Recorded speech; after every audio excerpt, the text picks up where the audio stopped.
Pour une promesse non honorée par les plus hautes autorités de la République, le secteur de la santé a choisi de revenir sur sa position, aujourd'hui en Assemblée générale du SINAP. La déception du personnel de santé, suite justement à la promesse faite par la présidence de la République, parce que le conseiller en charge des questions de la santé avait bel et bien confirmé que le personnel de santé devait avoir une avance sur le paiement de la PIP. Les délais avaient été donnés, c'était du 18 au 24. Le personnel de santé, au jour d'aujourd'hui, constate que les délais sont dépassés et qu'aucun signal fort n'a été donné du côté de la présidence. Cependant, de leur côté, ils avaient repris du service. Et aujourd'hui, suite à ce constat, les agents ont estimé repartir en grève. C'est désormais le service minimum qui se fera dès cet instant.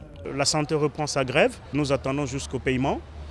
Ce qui a surtout déçu le personnel de santé, c'est parce que c'est quand même un engagement venant de la présidence de la République. C'est la plus haute institution.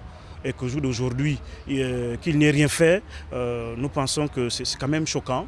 Et le personnel émet des doutes en disant si déjà la présidence qui avait pris cet engagement de nous donner quand même une avance aujourd'hui n'a pas réagi positivement, qu'en sera-t-il avec le gouvernement qui effectivement promet payer la totalité le 15 septembre? C'est pourquoi ils estiment observer jusqu'au 15 septembre, voir la faisabilité. Après avoir suspendu dans un premier temps ce mouvement de grève suite aux promesses de la présidence de la République, le syndicat de la santé a décidé de révisiter sa position et de le relancer.